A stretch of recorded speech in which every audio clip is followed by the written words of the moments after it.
Great to have you with us. In our first story, Senior Minister Yao Osafo-Maafo has cited the Auditor General Daniel Yao Domelevo for contempt over the $1 million co-payment surcharge. Osafo-Maafo and 4 other applicants who are officials of the Ministry of Finance had sued Mr. Domelevo.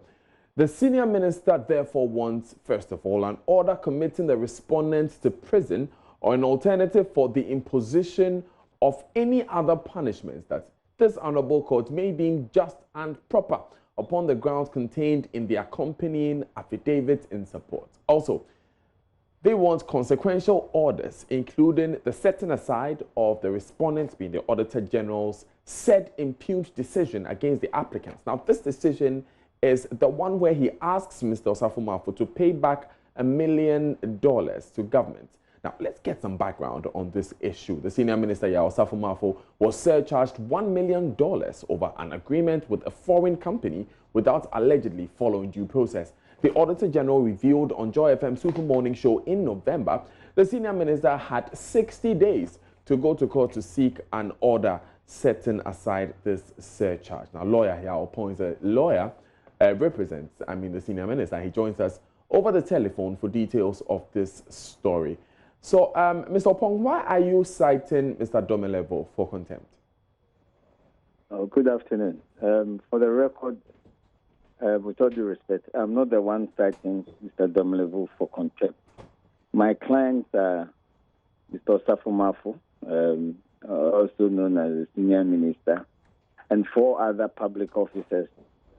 As you rightly said, sometime last year, they were informed, and I think this was also well published by the media, that the Auditor General has surcharged them, which means in plain terms that they were to pay an amount which is quite huge to the state, because in the view of the Auditor General, they had paid this money or caused the money to be paid to a company that, according to him, the Auditor General, had not performed any work for the country, and therefore they had to refund the amount to the state. The courts over the years have also recognized that these rights are rights that are remediable in court. And so the Rules of Court Committee and those who have the power to pay clause have made laws in relation to this. So what it is that if you are dissatisfied or aggrieved by that decision, as you rightly said, the law is that you have 60 days within which to file an appeal at the High Court. So my clients did exactly that. On 11 December 2019, if I remember, they filed a notice of appeal and attached all the documents that they wish to rely on. The law is that when it is filed, it must be served on the Auditor General, who has 14 days after the service to file a reply, and all the documents on which he based the decision for disallowance and surcharge. Then, in a very peculiar way, the law goes on to say that if the Auditor General is served and refuses to file these documents, the Auditor General has committed, or that conduct constitutes contempt of the High Court. This is what the law says, and this is our understanding. So, Mr. Osafo-Maafo and his friends, in fact, even waited for a month to file a set of questions, which we call a search at the court, to ascertain whether the Auditor General was served. They said yes, he has been served since 13 December 2019, and whether he has comply with the law to file the document. They said no. So without that, the case itself cannot move on. So Osafo-Maafo and his friends now have to also obey the law by filing the appropriate application, which they filed yesterday for contempt, asking the court, if the court agrees with them, whether the conduct of the Auditor General in fact constitutes contempt of court. It has nothing to do with him, Mr. Osafo-Maafo, nor his other friends. So that is where we are. The application has been fixed for 4th February 2020. Is there no other remedy aside imprisonment? As you rightly read, in fact, normally lawyers will just end up with the position of imprisonment. But we have also asked the court, if the court may have discretion, I've asked for any imposition of any other punishment, and also for consequential orders, and that depends on what the court deems that to be. It is not, as I said, against the applicant, Mr. Safumafu, but it is against the court itself, and it is the court that may determine what is the appropriate punishment. But we only propose as the practice has been, and as I understand it. Now, could the Auditor General have sought leave of the court to file these documents at a later date? Well, that is a decision that he has to make, perhaps advised by his most competent lawyer. But the law says not just filing, but not filing it within the 14 days. Not filing it 14 days after service, that is what constitutes contempt. That is our understanding, and that is what we are asking the court to also, as it were, interpret. So they advise us whether he can file even beyond that date. I think he has competent lawyers who are well known to advise him on that matter. It's for the court to also decide on that matter if they intend to raise that. Right. Now, Mr. Opong, related to this issue, the Auditor General told us that when he first found what he found against your clients, Mr. Safumafu, he gave your clients the opportunity to respond to his queries and to explain what had happened with Cole and Associates, but your clients did not accept this invitation. Can you confirm this? Well, I don't have instructions to comment on this, except what I'm doing just right now. Otherwise, from the appeal that we have filed, my clients have indicated clearly that they invited the Auditor General to come and inspect the documents because, in their view, these documents related to national security matters, which by law, in fact, if you want to go deep, it is the Supreme Court, if so be, that determines whether such documents should even form part of the evidence before the court, and if so, whether it should not be done in camera. You remember the so-called Gitmo 2 case, where evidence that related to some nature of national security or state secret had to be determined in the chambers, and it was only the lawyers and I think their parties that so far, and the judges have knowledge of it. So, but they had my instruction that they had invited the Auditor General to come and inspect those documents, which in their view showed that Crow had done some work, the work for which they've been paid. Right? The Auditor General, according to them, disabled himself from inspecting these documents. But these are matters that should appropriate steps be taken and the appeal be heard, will be clear on the face of the record. Thank you very much, Yao Pong, for joining us. He is a legal practitioner representing Yao Osafumafu, Senior Minister. Now let's listen to the Auditor General speaking on this issue on Joy FM Super Morning Show in November. Giving me assurance that the work is being done and they are doing work for you is not what we were looking for. What we were looking for is evidence that work has been done.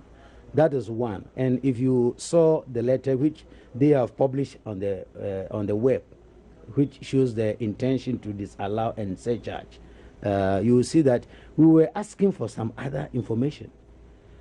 Because Crow and Associates is a foreign company.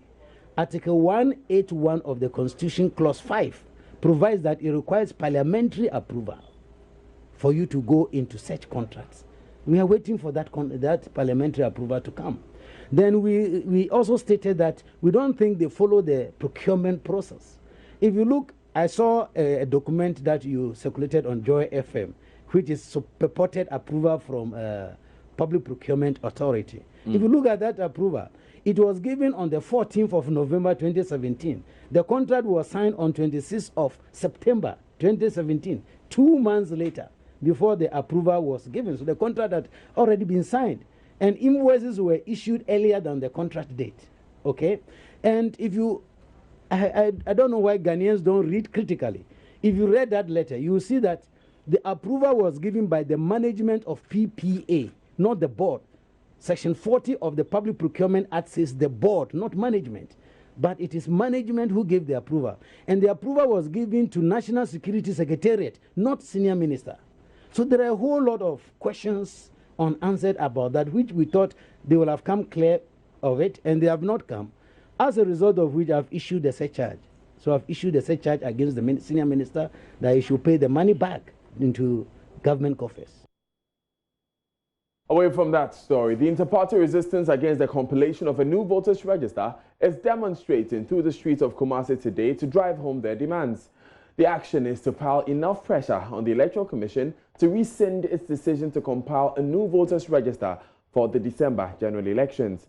The disgruntled parties say there is no need for a new voters register, arguing that the EC is engaged in frivolous spending. The Commission, however, insists the current register is not fit for purpose and its incoming register is enhanced with better security features. Erastus Asarodonko is monitoring the event. He joins us live. Good afternoon, Erastus. What's the latest? Good afternoon, Daniel. The latest is that we are now walking at the principal street of Adum, that's the central business district, at that house to be precise. Now we are heading towards the Asafo interchange. We'll get to Labour Roundabout and then turn left to Jubilee Park, where the crowd will be addressed by the national executives who have gathered in their numbers here. I must say that it has been a very busy day. Over 5,000 of the demonstrators who have poured onto the street, demonstrating in red and black, telling the EC that they will not allow the new voters register to continue. Tell us about security, Erastus. Has security been tight? Security has been very tight and very smooth and flexible too. I must say over 50 policemen were deployed, including anti-riot police as well. Behind me now is a tundra marked by the police colors with a number of armed police personnel in there. I must say that none of the police personnel is armed or holding any arm. They are just wearing riot gear, and many of them are following in front, in the middle, and on the flanks as well.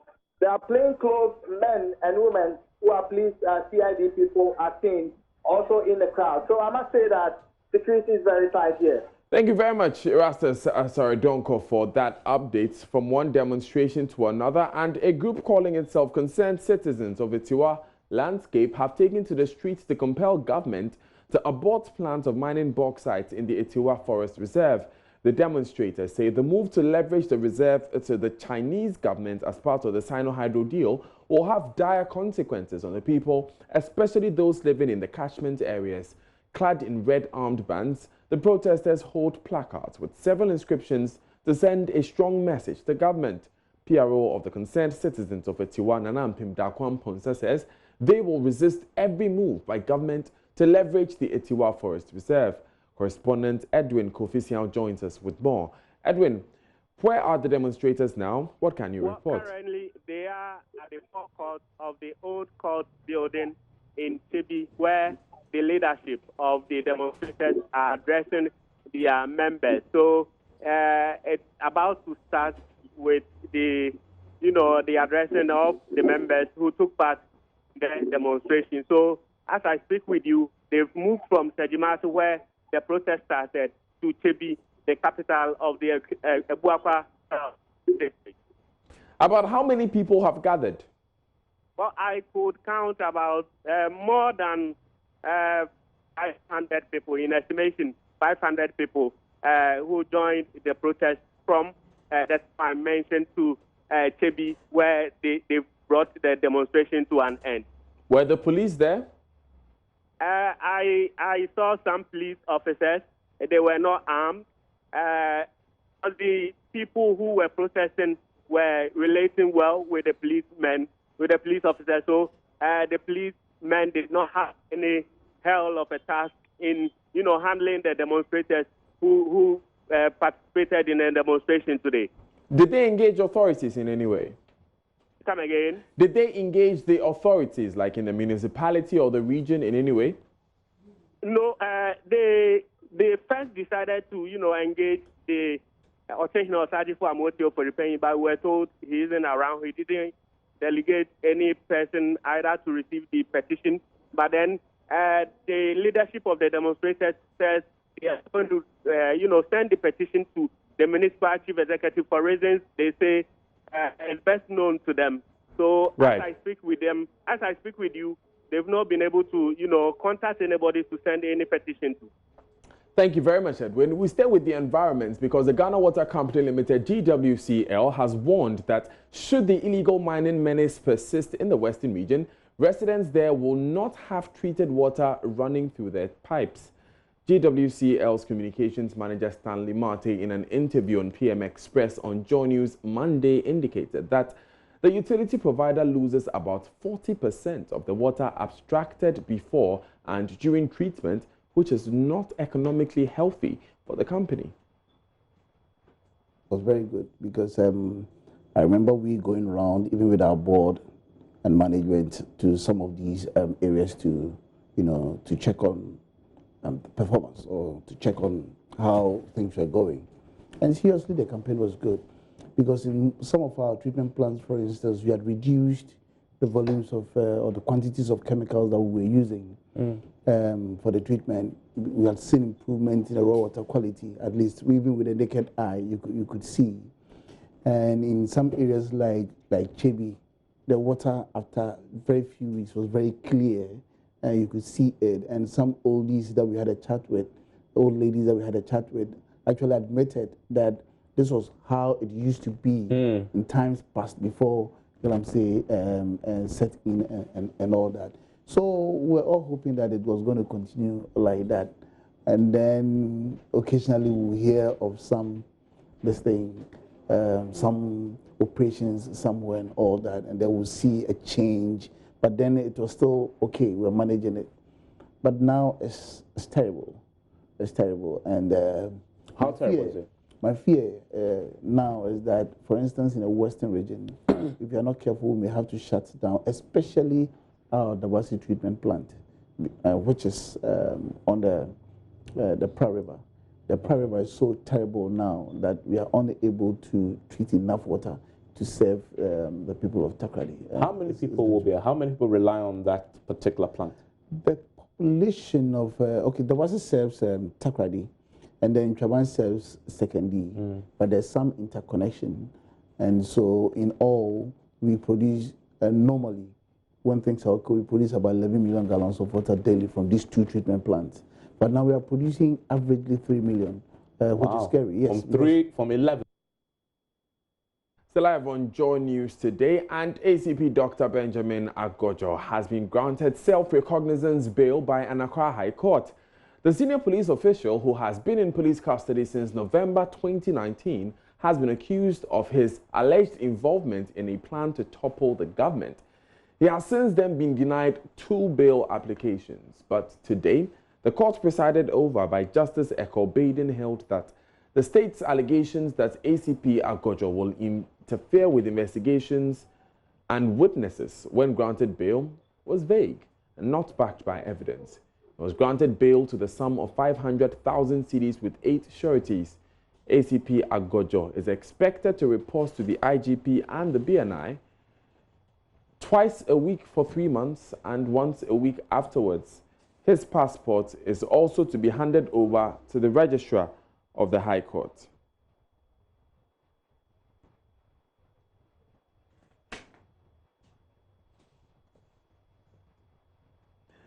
It's alive on JoyNews today here on JoyNews. Now, in spite of being one of the biggest attractors of foreign direct investment in Africa, Ghana's bureaucratic processes and high cost of doing business remain a cause of concern for some international investors. The president, however, has been reassuring investors in London that steps are being taken by his government to cut the red tape and reduce the cost of doing business in Ghana. President Akufo-Addo was delivering the keynote address at the Ghana Investment Opportunity Summit, an event organized at the Hilton Park Lane Hotel as part of the second UK-Africa Summit. Firstly, in order to garner the fruits of the AFCFTA and to realize the vision of a Ghana beyond aid, our first order of business has been to continue to ensure the maintenance of macroeconomic stability to facilitate the growth of Ghana's economy. Over the last 3 years, key economic indicators, which were in disarray prior to my assumption of office, have all been pointing in the right direction. We have ensured an average GDP growth rate of 7% over the last 3 years, compared to the 3.6% we inherited in December 2016. Reduced inflation from 15.4% in December 2016 to the single-digit figure of 7.9% in December 2019. Restored fiscal discipline by bringing the fiscal deficit down from 9.3% in December 2016 to 4.5% today. Secondly, we're accelerating the process of the structural transformation of our economy. Government is fully committed to addressing productive capacity issues through initiatives such as the One District, One Factory, 1D1F policy, the development of strategic anchor industries like the integrated bauxite and aluminum industry, the iron and steel industry, and the automotive policies to spur on the creation of vehicle assembly plants, the establishment of industrial parks, and the program for agricultural renewal, enhancement, and diversification we have dubbed Planting for Food and Jobs. It is this transformation that will give us the best opportunity to derive the greatest value from our abundant natural resources and from our participation in the AFCFTA and help bring progress and prosperity to our people. We're refocusing our education by placing greater emphasis on technical, vocational, and educational training, TVET, and science, technology, engineering, and mathematics, STEM education. Widening access to education and providing our youth the skills and knowledge to compete successfully in the global economy of the 21st century are what will enable us obtain maximum benefit from our youthful population. We're putting in place the needed physical infrastructure. Government is investing in trade-related infrastructure in order to facilitate trade. The ongoing expansion of the Tema port, which upon completion will make it one of the biggest ports in Africa. The simultaneous expansion of the Takoradi port, as well as the development of numerous road projects and railway networks, are all testaments of government's resolve to leverage new market opportunities on the e-business registration system, the paperless port clearance system, the digital property addressing system, the mobile interoperability payment system, and the national identification card system are helping to quicken the pace of change to bring us into the technology-driven era and make our businesses competitive and thereby attract the requisite investment, foreign and domestic, to spur on our country's economic transformation. We're determined to take advantage of the digital revolution in all spheres of our national life.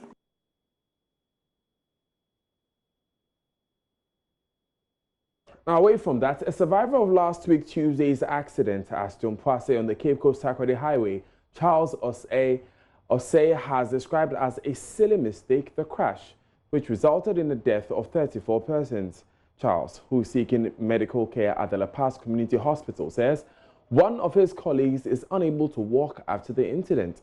He has been corroborating narrations that an articulated truck ran over some of the victims who were lying on the street. Maxwell Agbagba has more. Over 2,000 breadwinners, dependents, and future leaders died in road accidents last year in Ghana. We've started a new year, but it looks like the situation has not changed. I'm here at the La Paz Community Hospital to meet Charles Osei. Charles is an advertiser and is a survivor of last week's Accra Cape Coast Highway accident. He was traveling together with 3 of his colleagues from Takoradi to Accra when they were involved in the accident.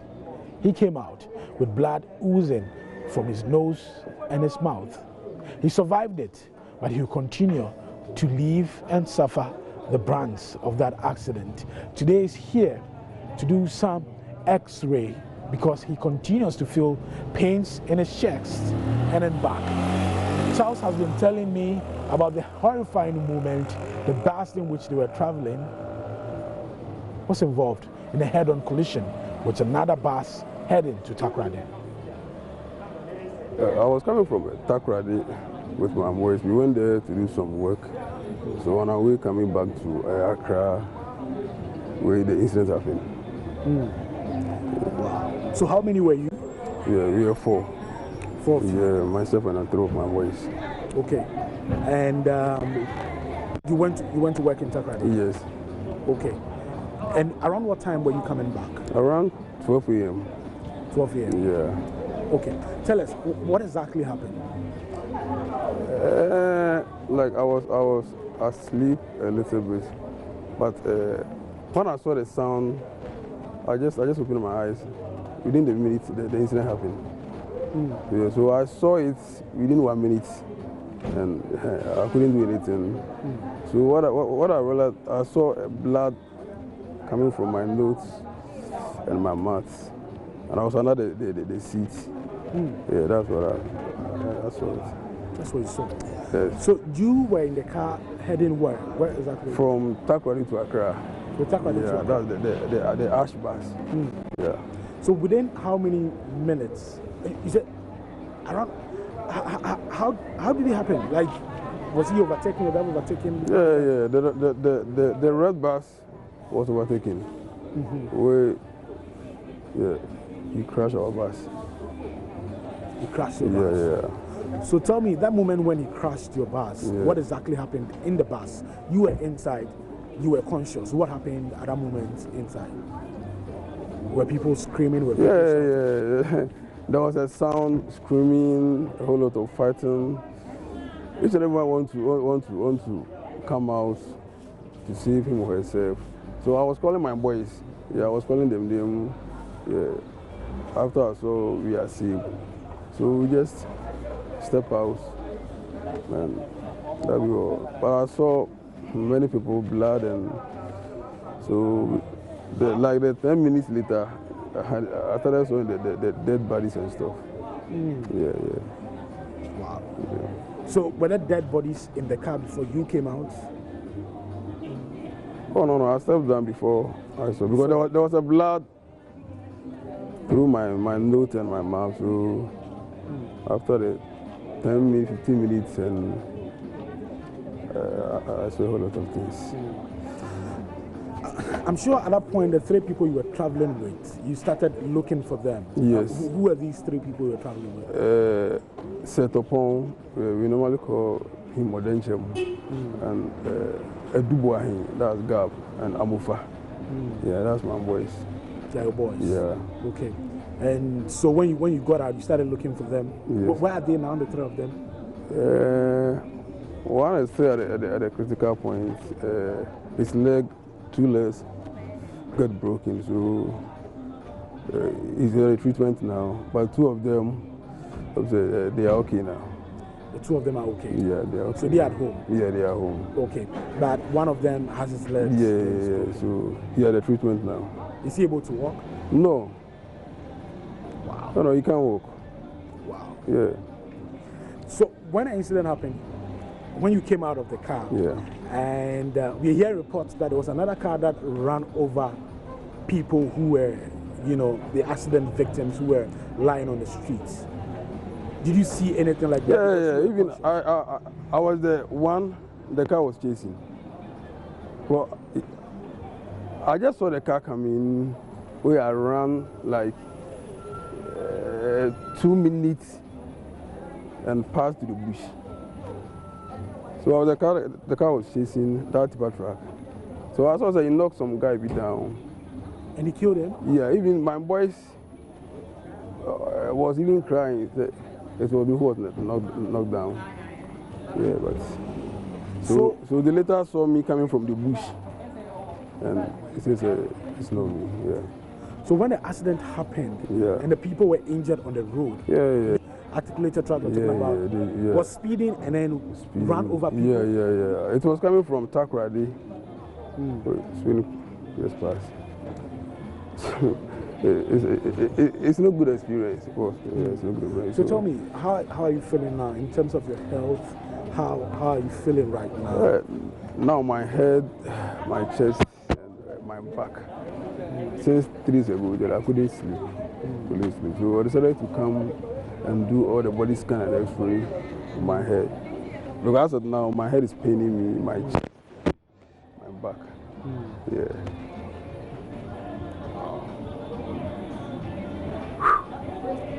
Psychologically, has it affected you in any way? Serious. Yeah. It's like when we are there alone, that's the only thing you see. Yeah. I was supposed to go to Kumasi. That's where my family was. But family, but it's not easy. So I have to calm down before I can take another bus to Kumasi.